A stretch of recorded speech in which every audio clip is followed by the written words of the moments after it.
To rectify the drawback of the Rutherford's atomic model, Bohr proposed an atomic model according to which the nucleus is present at the center of the atom. The electrons revolve around the nucleus at various distances from it, but the path of the electrons will be fixed, and those are known as orbits or shells. Now, when the electrons are revolving around the nucleus, they do not give any energy, they do not lose energy, and they do not gain also energy. When they do not lose energy, then they will be able to keep their path fixed and they will not come nearer to the nucleus and collide with the nucleus.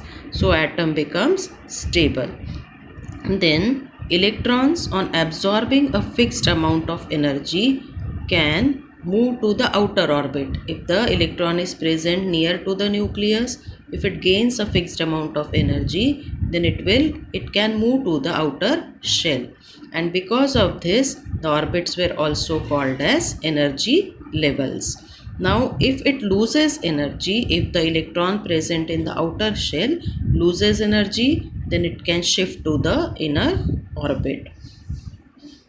So, these were called as energy levels. Now, these orbits starting from nucleus were named as K, L, M, N, like that goes on. Then, electrons will not remain in between the two shells or two orbits. That means they have a fixed path. In the fixed orbits only the electrons will revolve, and they will not be remaining in between the area which is present between the two orbits, and these areas are known as the forbidden territories, where the possibility of finding the electron will not be there.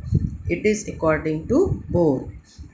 So this is Bohr's atomic model.